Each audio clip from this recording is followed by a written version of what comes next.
부터 29절 말씀입니다.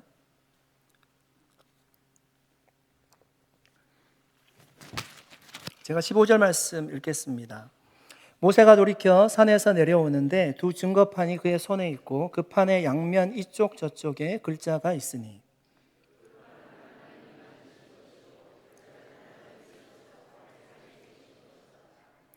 여호수아가 백성들의 요란한 소리를 듣고 모세에게 말하되 진중에서 싸우는 소리가 나나이다.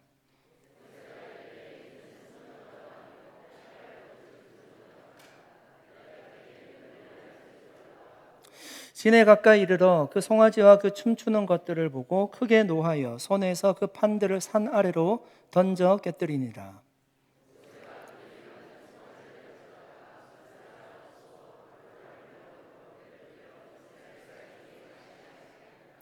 모세가 아론에게 이르되 이 백성이 당신에게 어떻게 하였기에 당신이 그들을 큰 죄에 빠지게 하였느냐.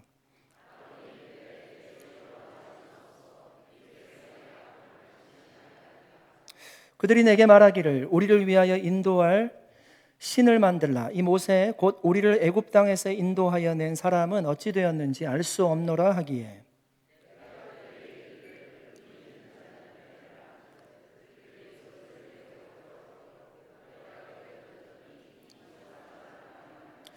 모세가 본즉 백성이 방자하니 이는 아론이 그들을 방자하게 하여 원수에게 조롱거리가 되게 하였습니다.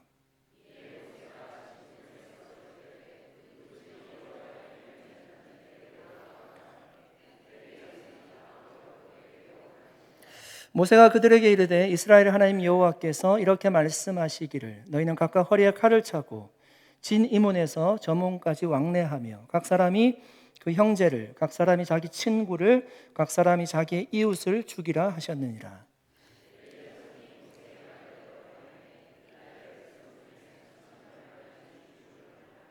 같이 읽겠습니다.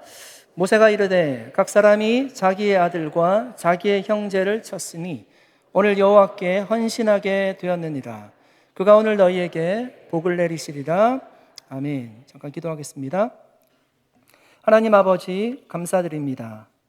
오늘도 이 자리에 주님께서 임재하여 주시고 하나님께서 우리에게 말씀하여 주시기를 원합니다. 하나님 그 말씀이 우리에게 힘이 되게 하시고 격려가 되게 하시고 2024년을 준비하는 말씀이 될 수 있도록 은혜 베풀어 주시옵소서. 감사드리옵고 예수님의 이름으로 기도드립니다. 아멘. 하나님이 시내산 위에서 시내산 아래에 이스라엘 백성들이 어떤 일을 하고 있는지 보고 계셨습니다. 그들은 우상 숭배를 하고 있었죠. 하나님이 같이 있던 모세에게요, 그들이 지금 어떤 상황인지를 알려주십니다. 부패한 백성이 되었노라고 얘기하고 목이 뻣뻣한 백성이 되었다라고 말씀하시면서 그들을 진멸하고 내가 너를 통해서 새로운 큰 민족을 만들 것이라고 주님이 말씀하셨습니다. 이런 모세가 그 얘기를 듣고요, 기뻐하는 것이 아니라 모세는 하나님을 설득합니다. 하나님 그렇게 하시면 애국 사람들이 오해하게 됩니다. 하나님이 능력이 없어서 가나안 땅으로 인도하지 못하기 때문에 그들을 시내 광야로 인도해서 죽였노라고 얘기할 겁니다. 하나님 그렇게 하지 마시고 그들의 죄를 용서해 주십시오. 모세의 그 기도를요, 하나님이 받으셨습니다. 뜻을 돌이키셨다고 하고 내리실 그 심판을 면하여 주셨습니다. 오늘 본문은 드디어 모세가 그 얘기를 듣고 산 아래로 내려오는 장면을 우리에게 보여주고 있습니다. 모세의 두 손에는요, 두 증거판이 들려 있습니다. 산 아래 가까워질수록 진중에서 들려오는 소리가 들리는데요, 오늘 성경에 보니까 그 소리가 요란한 소리였다라고 얘기합니다. 모세와 함께 여호수아가 산 아래로 내려오면서 그 소리를 듣는데 싸우는 소리로 들렸습니다. 여호수아는 산 아래에서 어떤 일이 일어나고 있는지 전혀 모르기 때문에 그렇게 느낄 수 있을 겁니다. 그런데 모세는 하나님께 들었어요. 어떤 상황인지를 듣고 내려오기 때문에 예상하고 있습니다. 모세가 들었던 소리는 어떤 소리로 들렸습니까? 18절에 이렇게 얘기합니다. 모세가 이르되 이는 승전가도 아니요 패하여 부르짖는 소리도 아니라 내가 듣기에는 노래하는 소리로다 하고 여러분 어떤 소리가 맞습니까? 여호수아가 들었던 싸우는 소리가 맞습니까? 아니면 모세가 들었던 노래하는 소리가 맞습니까? 여러분 어떤 소리가 듣기 좋으세요? 싸우는 소리가 듣기 좋습니까? 노래하는 소리가 듣기 좋습니까? 노래하는 소리가 듣기 좋으시죠? 그런데 꼭 그렇지만도 않습니다. 여러분 성경적으로 보면요, 그 노래가 누구를 향한 노래인지에 대해서, 그것이 누구를 향한 노래인지를 확인이 되면 그것이 즐거운 소리인지 아니면 정말 귀에 담기 어려운 소음인지 분간할 수가 있습니다. 예를 들면 이런 북한의 백성들이요, 수령을 향해서 부르는 노래소리가 즐거운 노래소리입니까?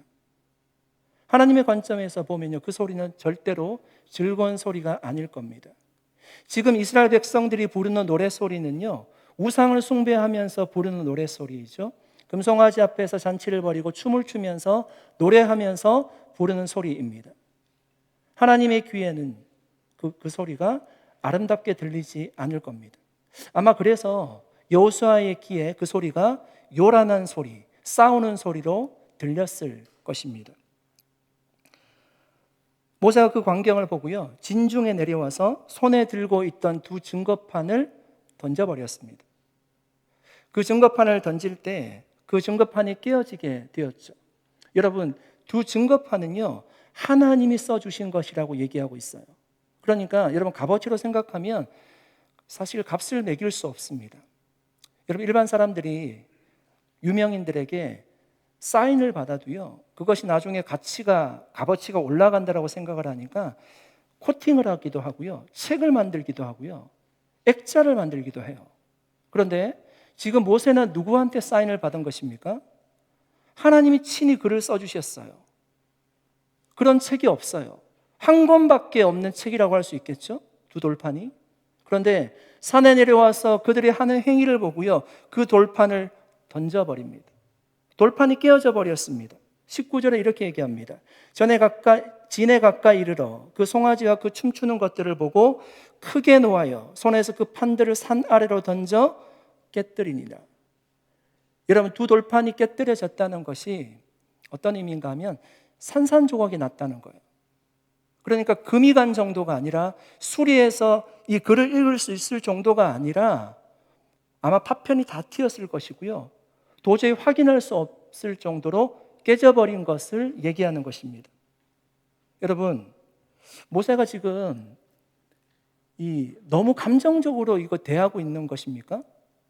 아니면 이성을 잠깐 잃어버렸기 때문에 이렇게 행동하는 것일까요?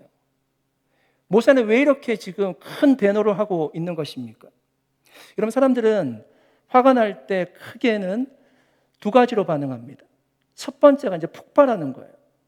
내가 화났던 것을 사람들에게 보여줄 수 있을 정도로 분노하는 겁니다. 보여지게. 두 번째는 억제합니다. 화가 나지만 자신의 감정을 다스리고요, 자신의 감정을 오히려 숨겨버립니다. 여러분 보통 이렇게 막 분노가 치밀어 오를 때요, 어떻게 행동하십니까? 하나님이 우리에게 주신 여러분 다양한 감정이 있어요. 기분 좋은 감정, 슬픈 감정, 익사이팅한 감정, 행복함, 죄책감, 모든 감정을 하나님께서 주셨습니다. 그 감정 자체가 선악이 있다라고 얘기할 수 없어요. 분노의 감정이 우리에게 있다라고 해서 그 분노 자체가 악이라고 할 수 없다는 얘기입니다. 하지만 분노의 감정을 조심해야 되는 이유는 분노하면서 쉽게 우리가 죄를 지을 수 있기 때문입니다. 마귀가 그 분노의 감정을 이용하노라고 성경은 얘기하고 있습니다. 에베소서 4장 26절 27절 말씀입니다. 분을 내어도 죄를 짓지 말며 해가 지도록 분을 품지 말고 마귀에게 틈을 주지 말라. 뭐라고 얘기하죠? 분을 낼 수 있대요. 그런데 분을 내고요, 그게 죄로 연결되면 안 되는 거죠. 마귀가 그것을 노리노라고, 이용하노라고 얘기하고 있습니다. 사랑하는 여러분, 여러분은 어떤 경우에 분노하십니까? 화를 참지 못하십니까? 가족들과 함께 식당에 식사하러 간 적이 있습니다. 식사로 갔으니까 기분 좋게 이제 식당을 방문한 것입니다. 그런데 서빙을 하는 분이 안내를 하는 분이 기분이 나빴던지 굉장히 불친절하게 대하셨습니다. 여러분 그때 어떤 감정이 드세요? 너무너무 피곤하니까 그분을 이해하는 마음이 드십니까? 저는 이게 불쾌감이 느껴지더라고요. 불쾌하면 마음속에 분노가 이렇게 오르죠. 화를 내고 싶죠. 이런 경우가 한두 개겠습니까?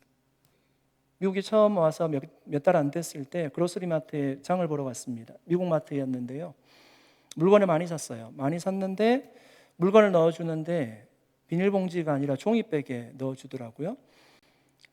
그런데 앞에 있는 사람은 다 비닐봉지에 넣어주는데 나는 왜 종이백에 넣어주지? 이런 생각을 했습니다. 그런데 종이백은 여러분 아시다시피 손잡이가 없어요. 근데 그것을 많은 물건인데 차에 옮겨 싣기가 굉장히 힘이 들더라고요. 그래서 이게 의도적으로 그랬나 이런 생각을 하니까 마음속에 이렇게 화가 오르는 감정을 제가 느꼈습니다. 여러분 우리는 누구에게 이 불쾌감을 느낄 때요, 그리고 불편하게 하는 상황들을 겪을 때 우리는 분노하게 되죠. 때로는 개인의 권리를 침해받았다라고 생각할 때도 분노합니다. 네. 그러니까 미국에는 개인의 프라이버시를 굉장히 중요하게 생각하는데 그것을 침범했다라고 생각할 때 분노하죠. 불공정함을 느꼈을 때는 어떻습니까? 만인이 법 앞에 평등하다라고 내가 알고 있는데 내가 평등하게 인정받지 못하다라고 생각을 하면 분노하게 되죠. 때로는 건널 수 없는 강을 건너기도 합니다. 어떤 경우이죠? 자존심을 건드릴 때입니다. 그때는 우리가 심하게 싸우고요, 화해할 수 없는 경우도 있어요. 관계의 단절이 이루어질 수 있습니다. 여러분 우리는 이처럼 분노할 수 있습니다. 분노는 하나님이 주신 감정이에요. 그러나 중요한 것은 분노를 할 수 있지만 마귀에게 틈을 주어서요, 죄를 짓지 않도록 하는 것이 우리의 숙제입니다. 오늘 모세도 여러분 얼마나 분노하고 있습니까? 이스라엘 백성들을 향해서 화를 내고 있어요. 크게. 여러분 모세가 분노한 것은 마귀에게 틈을 주었기 때문입니까? 그가 분노한 결과 죄를 지었습니까? 여러분, 죄에 대한 평가는 누가 해야 되는 것입니까? 죄에 대한 평가는 사람이 하는 것이 아니라 하나님이 하시는 겁니다. 다윗이 밧세바를 범했어요. 다윗이 인구조사를 했습니다. 그 결과 어떤 일이 있었습니까? 각각의 사건 때에요, 하나님이 심판하십니다. 그것이 죄라는 것을 보여주는 거죠. 사울이 아말렉과의 전쟁 가운데 승리하고 전리품을 남겨두었습니다. 사무엘이 뭐라고 얘기하죠? 하나님의 말씀을 전하는데 하나님께서 왕 삼으신 것을 후회하신다라고 얘기를 하고요, 다른 왕을 세우실 계획을 얘기합니다. 그것이 죄라는 것을 하나님이 알려주시는 거죠. 죄는 인간이 평가하는 것이 아니라 하나님이 평가하신다는 얘기예요. 그런데 출애굽기 본문에 여러분 모세가 두 돌판을 던져서 깨뜨린 사건을 하나님이 죄라고 말씀하신 적이 있습니까? 없어요. 오히려 다시 새로운 두 돌판을 주셨습니다. 그러니까 모세는 분노했지만 죄를 지은 것은 아니었어요. 그의 분노는 어떤 분노였을까요? 이스라엘 백성들을 사랑하기 때문에 낸 분노였어요. 마치 부모가 자녀를 사랑하기 때문에 그가 바른 길로 살아가도록 하기 위해서 부모가 분노하지 않습니까? 때로는 화를 내지 않습니까? 그렇게 모세가 자녀를 다루듯이 이스라엘 백성들에게 분노했다는 얘기입니다. 우상을 숭배하는 죄를 회개할 것을 촉구하는 분노였습니다. 시내산 언약을 맺을 때처럼 하나님의 말씀을 지키면 하나님의 소유요, 제사장 나라요, 거룩한 백성이 될 텐데 그 언약을 깨뜨린 이스라엘 백성들을 향한 분노였죠. 애굽 400년의 종살이 동안 하나님께서 그들을 구원하셨어요. 그 애굽에서 데리고 나왔습니다. 홍해바다를 가르시고 인도하셨고 구름기둥과 불기둥으로 여기까지 인도해 주셨습니다. 아말렉과의 전쟁 가운데 승리하게 하셨습니다. 그 은혜를 체험하고도 하나님을 저버린 이스라엘 백성들을 향한 분노였어요. 모세의 분노는 이스라엘 백성들에게 회개를 촉구하는 분노였습니다. 그래서 여러분, 죄를 상징하는 금송아지를 다 빻아서요 물에 섞어서 마시게 했습니다. 무엇 때문에 그렇게 했을까요?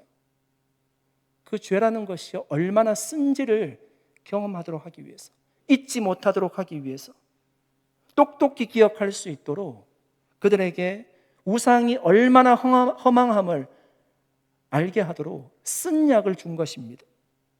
사랑하는 여러분, 예수님도 분노하지 않았습니까? 만민이 기도하는 집인 성전에 올라가서 그곳이 강도의 속을 장사하는 집이 되었을 때 노끈으로 채찍을 만들어서요 장사하는 모든 사람들을 다 내어 쫓으셨습니다. 여러분, 우리도 분노할 수 있지만 그 분노가 예수님과 같이, 모세와 같이 의로운 분노인지를 점검해야 됩니다. 의롭지 못한 분노라면 우리는 분노하면서 죄를 지을 수 있습니다. 옛날에 어떤 노인에게 젊은 무사가 찾아와서 괜히 시비를 걸며 싸움을 걸었습니다. 무사는 노인에게 모욕적인 말을 퍼부었지만 노인은 그저 묵묵히 참고만 있었습니다. 무사는 한참 동안 욕을 하더니 반응이 없으니까요 실망을 했는지 떠나가 버렸습니다. 스승의 행동을 이해하지 못한 제자들은 노인에게 왜 모욕을 참고 있느냐고 물었습니다. 이때 스승인 노인이 제자들에게 되물었습니다. 누군가 너희들에게 뭔가를 주려고 하는데 너희들이 받지 않았다고 하자. 그럼 그것은 누구의 것이냐? 제자들이 대답했습니다. 물론 그것을 주려던 사람의 것이지요. 스승은 얘기합니다. 분노와 미움도 마찬가지다. 우리가 그것을 받지 않으면 그것은 내 것이 아니라 분노와 미움을 준 그 사람의 것이다. 여러분, 우리가 일상생활에서 내는 분노는요 대부분 사람 관계에서 오는 분노이죠. 그것은 의로운 분노와는 거리가 먼 것일 때가 훨씬 더 많습니다.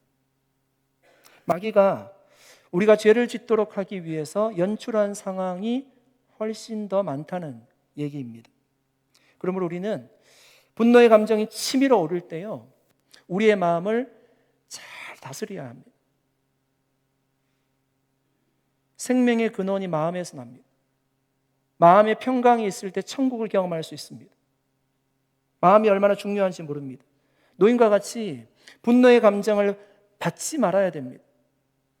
분노의 감정이 오리려고 할 때 받지 않으면요 그 감정을 털어버리면 하나님이 그 분노를 제어할 힘을 주십니다. 조금만 시간이 지나면요 대부분의 분노는 사라져버려요. 여러분, 우리가 자연스러운 감정대로 살지 않고요 내 마음에 일어나는 분노를 다스리며 살아야 되는 이유는 뭘까요? 제가 그렇게 살아야 되는 이유는 뭘까요? 제가 목사이기 때문에? 아니면 내가 착한 사람이라고 잘 보이려고, 도덕적인 사람이라고 잘 보이려고? 아닙니다. 오늘 우리가 말씀을 살펴봤잖아요. 마귀에게 속임을 당하지 않기 위함이에요. 반대로 얘기하면 하나님의 기쁨이 되는 삶을 우리가 살기 위함입니다.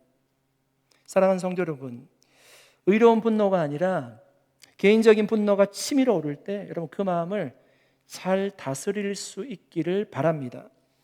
그래서 정말 우리가 죄에게 지지 말고요 악으로 선을 이기는 정말 그 삶을 통해서 하나님 앞에 영광 돌리며 하나님이 기뻐하시는 삶을 살아갈 수 있기를 예수 그리스도의 이름으로 간절히 축원드립니다. 판사가 도둑에게 물었습니다. 피고는 도대체 남들한테 조금이라도 도움이 되는 일을 한 적이 있습니까? 도둑이 대답했습니다. 물론이죠. 형사 서너 명에게 제가 일자리를 계속 제공했습니다. 판사님과 여기 모인 많은 사람들도 저 같은 사람 때문에 일자리가 유지되는 것 아닙니까? 뿐만 아니라 제가 펑펑 써대는 돈 때문에 많은 사람들이 살아가고 있답니다. 웃어야 될지 안 웃어야 될지 모르시겠죠? 여러분, 이 도둑이요 얼마나 당당합니까? 한국 속담에 핑계 없는 무덤이 없다라는 말이 있습니다. 누구나 변명할 거리를 가지고 있다는 얘기예요. 모세가 산에서 내려왔습니다. 아론에게 묻습니다. 어찌하여서 당신이 이 백성들이 이렇게 악한 일을 하는데 그대로 두었습니까? 라고 묻습니다. 그때 이런 아론이 어떻게 대답하죠? 아론의 대답을 보면요, 정말 황당하게 그지없습니다. 24절 말씀입니다. 내가 그들에게 이르기를 금이 있는 자는 빼내라 한즉 그들이 그것을 내게로 가져왔기로 내가 불에 던졌더니 이 송아지가 나왔나이다. 여러분, 어떻게 이럴 수 있죠? 금을 가져왔는데, 금을 불에 던졌는데 금송아지가 나왔노라고 얘기하고 있습니다. 여러분, 실제로는요, 우리가 말씀을 살펴보았는데 32장 4절에 보니까 조각칼로 이 조각을 하면서 금송아지를 만들었어요. 그러니까 아주 정교하게 정성을 들여서 만들었다는 얘기입니다. 그런데도 황당하게 불에 던져서 나왔다라고 얘기하고 있어요. 지금 뭘 하고 있는 거죠? 변명하고 있는 겁니다. 아론이. 하나님이 아담에게 에덴 동산에서 물으셨습니다. 어찌하여 내가 내게 먹지 말라고 한 명한 그 나무의 열매를 먹었느냐? 그때 아담이 어떻게 얘기합니까? 하나님이 주신 저 여자가 내게 그 나무 열매를 주어서 내가 먹었다는 것입니다. 하나님이 그 얘기를 듣고요, 하와에게 다시금 묻습니다. 내가 어찌하여 이렇게 하였느냐? 하와는 어떻게 대답하죠? 저 뱀이 나를 꿰므로 내가 먹게 되었습니다 라고 얘기합니다. 여러분, 사람은요, 에덴 동산에서부터 변명에 능숙했습니다. 여러분, 정말 그렇습니까? 잠언 22장 13절에요, 이런 말씀이 있습니다. 잠언 22장 13절입니다. 게으른 자는 말하기를 사자가 밖에 있은즉 내가 나가면 거리에서 찢기겠다 하니라. 여러분, 이 말이 진실입니까? 사자가 정말 바깥에 있을까요? 먹잇감을 찾아서 지금 다니고 있습니까? 그럴 가능성 거의 없습니다. 없는 상황을 마치 있는 것처럼 자기가 게으르다는 것을요, 변명하기 위해서 얘기하는 거죠.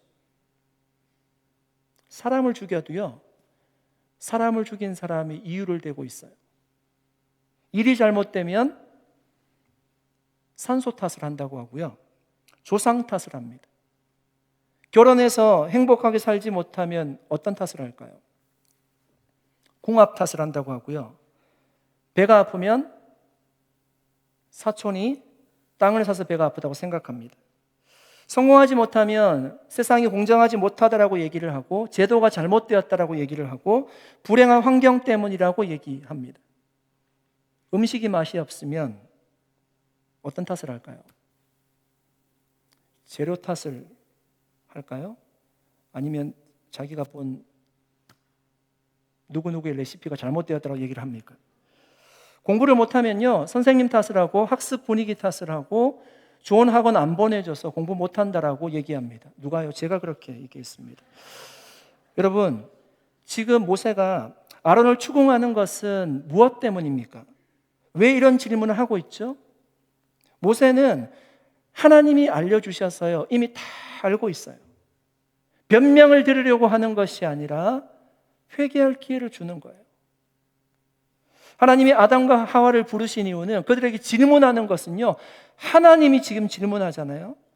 하나님이 모르시는 것이 없어서 질문하는 것입니까? 아니에요. 너희 잘못을 회개하고 돌이키라고 기회를 주시는 거죠.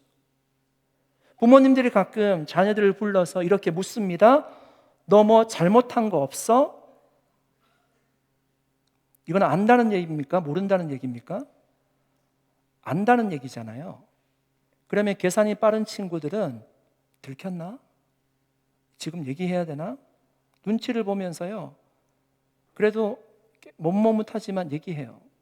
그런데 끝까지 얘기하지 않는, 이렇게 시인하지 않는 친구들은 한 대 맞고 두 대 맞죠?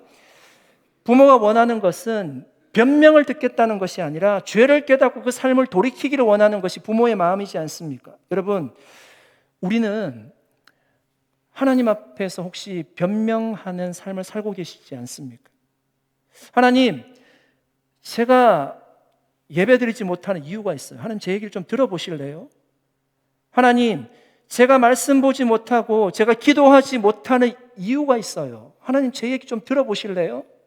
하나님, 제가 우리 교회 다 선교한다고 하는데요, 제가 선교하지 못하는 이유가 있어요. 하나님 제 얘기 한번 들어보실래요? 하나님, 다 헌금하는데 제가 헌금하지 못하는 이유가 있어요. 하나님 제 얘기 한번 들어보실래요? 여러분, 그것이 정당한 이유라면 여러분 얘기하지 않으셔도 하나님 다 이해하실 겁니다. 다 아실 겁니다. 그러나 하나님 그 상황을 정확히 아시기에 그것이 변명하는 것인지를 구분하실 거예요. 그리고 칭찬이나 심판을 하실 겁니다. 사랑하는 여러분, 하나님 모르시는 것이 없죠. 모든 것을 다 알고 계십니다. 그러므로 하나님 앞에서 변명은 통하지 않습니다. 오히려 잘못했을 때는 변명이 아니라 신속하게 회개의 삶을 우리는 선택해야 됩니다. 하나님은 우리가 회개할 때요, 용서해 주시기를 원하십니다. 용서를 통해서 하나님이 원하시는 것이 뭘까요? 관계 회복이에요. 아담과 하와에게 기회를 주시는 것은요, 다시금 막힘없는 교제를 원하시기 때문이에요. 여러분, 지금 이스라엘 백성들이 회개하면요, 금송아지 우상을 숭배했을지라도 하나님께서 그들을 가나안 땅으로 안전하게 인도하실 것입니다. 그러므로 우리도 마찬가지예요. 죄를 지었을 때 신속하게 회개하는 것이 중요합니다. 그래야지 영적인 침체 가운데요, 깊이 들어가지 않아요. 하나님 앞에 회개하면 주님이 우리를 안아주시잖아요. 그 안에 따뜻함이 있잖아요. 회복의 역사가 거기에서 일어나잖아요. 우리도 우리가 뭔가 하나님 앞에 막힌 담이 있으면요, 그것을 하나님 앞에 내려놓고 하나님과 우리의 관계가 새로워지고 자유하게 되는 그런 놀라운 은혜가 있기를 예수님의 이름으로 간절히 축원드립니다.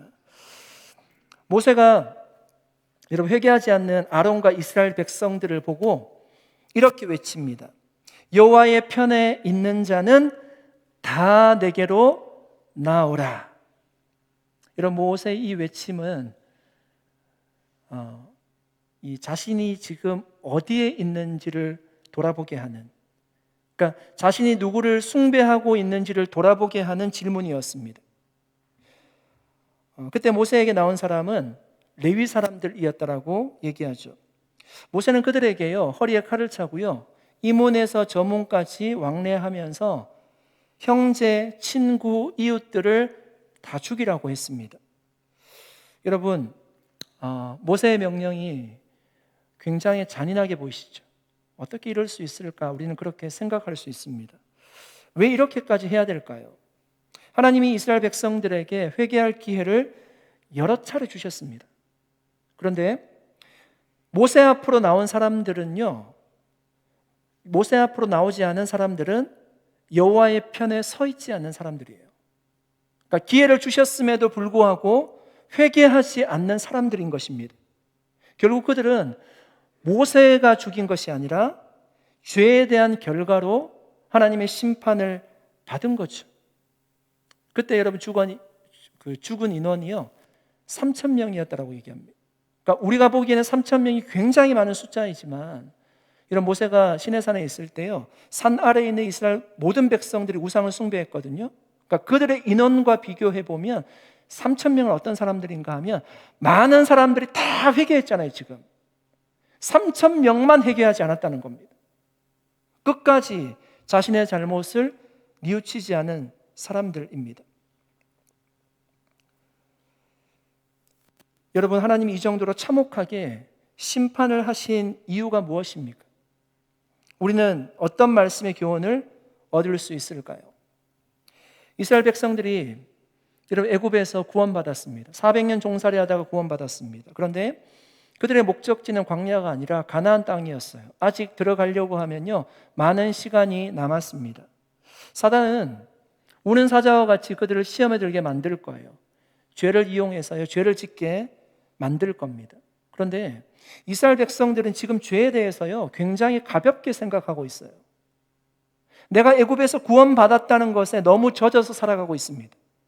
죄에 대해서 너무나 미온적으로 생각하고 있습니다.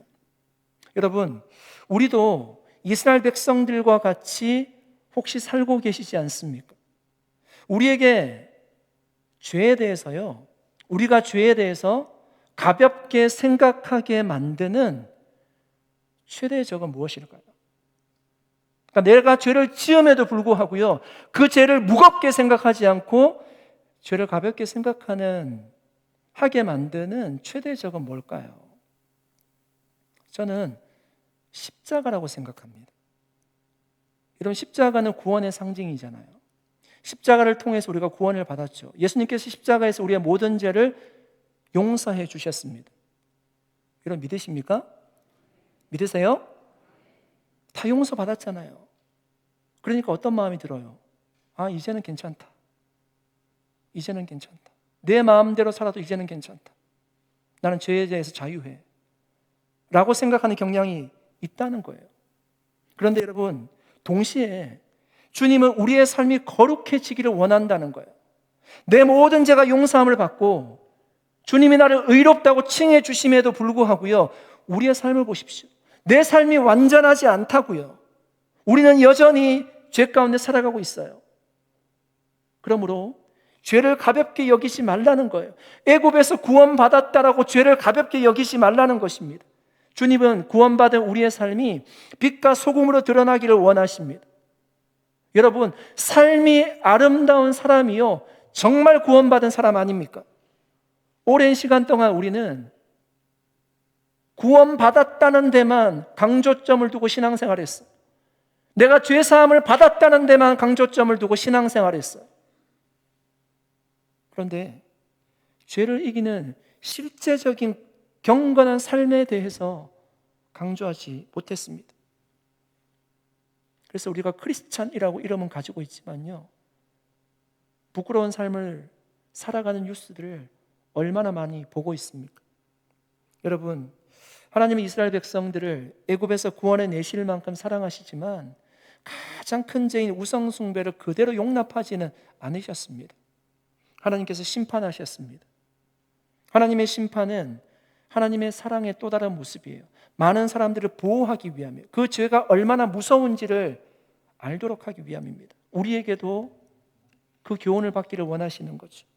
여러분, 심판이 없는 세상을 상상해 보셨습니까? 파라다이스와 같겠죠. 그런데 그렇지가 않아요. 심판이 없으면요, 악인이 득세하고요, 정의가 패배하는 세상이 될 것입니다. 그래서 역사의 중요한 시점에는 늘 하나님의 심판이 있었습니다. 노아의 방주 심판은 세상을 바로잡기 위한 하나님의 채찍이었죠. 마지막 때도 하나님이 이 땅을 심판하실 것을 얘기하고 있습니다. 여러분, 정말 심판이 있다라고 생각을 하면요, 우리는 어떻게 살아가야 될까요? 전도서 11장 9절 말씀입니다. 보이시는 분들 같이 한번 읽어주시면 좋겠습니다. 시작. 청년이여, 내 어린 때를 즐거워하며 내 청년의 날들을 마음에 기뻐하여 마음에 원하는 길들과 내 눈이 보는 대로 행하라. 그러나 하나님이 이 모든 일로 말미암아 너를 심판하실 줄 알라. 여러분, 하나님이 우리에게요, 우리의 삶을 개인적으로 영위할 수 있는 자유의지를 주셨습니다. 내 삶을 내가 살아갈 수 있잖아요. 내가 선택해 살아갈 수 있잖아요. 그런데 이 말씀을 보고 우리가 깨닫는 것은요, 심판을 내가 책임져야 돼요. 하나님이 내 모든 삶을 보시고요, 심판하실 날이 있다는 것을 알라고 말씀하세요. 그렇게 살아야 될 이유가 그래야만 죄를 멀리하고 죄를 가볍게 여기지 않고 경건한 삶을 살아갈 수 있기 때문입니다. 오늘 본문의 모세는 크게 분노하고 있지만 마지막은 이렇게 마칩니다. 29절 말씀입니다. 같이 한번 읽어보겠습니다. 모세가 이르되 각 사람이 자기의 아들과 자기의 형제를 쳤으니 오늘 여호와께 헌신하게 되었느니라. 그가 오늘 너희에게 복을 내리시리라. 아멘. 여러분, 하나님이 죄를 회개하고요, 하나님 앞에 돌아가고 이 말씀을 따라 살기를 원하는 자들에게 뭐라고 말씀하시죠? 복을 내리실 것을 말씀하십니다. 사랑하는 여러분, 이스라엘 백성들이 우상을 숭배할 때 억지로 하지 않았습니다. 즐거웠습니다. 굉장히 기뻤어요. 잔치를 벌이고 노래를 불렀습니다. 그런데 그 죄를 끊어내지 않으면요, 하나님이 심판이 있을 거라고 얘기를 하고요. 그 죄를 끊어내고 하나님 앞으로 돌아가면 내가 너희에게 복을 주실 거라고 하나님 약속하십니다. 우리가 2023년 이제 2주밖에 남지 않았는데요. 하늘을 되돌아보면서 내가 하나님 앞에 어떤 삶을 살아왔는지 정리를 해보셨으면 좋겠습니다. 한 해 동안 하나님의 은혜 가운데 우리가 살아왔는데 해결해야 될 마음의 문제가 있다라면요, 그 죄를 솔직하게 하나님 앞에 내려놓고 다시 한번 십자가 앞에서 정결함을 받을 수 있는 저와 여러분 되시기를 축복합니다. 하나님은 모든 것을 용서해 주실 거고요, 하나님과의 관계가 회복될 것입니다. 다시금 새로운 2024년을 우리는 맞이하게 될 것입니다. 예수 그리스도께서 이 땅에 오신 것 우리를 위함인데, 다시 한번 그 은혜를 기억하고 우리가 대림절 기간을 보내고 있는데 하나님 앞에 회개하고 정말 주님과의 그 단절이 아니라 회복된 관계 가운데 2024년을 맞이하는 저와 여러분 되시기를 예수 그리스도 이름으로 간절히 축원드립니다. 아멘. 같이 기도하겠습니다. 하나님 감사합니다. 오늘도 함께 하나님의 말씀을 나누었습니다. 하나님, 모세와 같이 우리가 분노할 수 있지만 그 분노가 죄를 짓는 분노가 되지 않도록 도와주시고 마귀가 틈타지 않도록 하나님 은혜를 베풀어 주시고, 또한 하나님 아버지, 우리가 죄가 있을 때 하나님께 변명하지 아니하도록 주님 도와주시고 오히려 회개하고 하나님과의 관계가 회복될 수 있도록 역사하여 주시옵소서. 하나님, 죄를 회개할 때 심판이 아니라 우리에게 복을 주시노라 주님 말씀하여 주셨사오니 그 은혜를 우리에게 충만하게 내려주셔서 하나님이 주신 복과 은혜로 2024년을 새롭게 시작할 수 있도록 역사하여 주시옵소서. 감사드리옵고 예수님의 이름으로 기도드리옵나이다. 아멘. 자리에서 일어나셔서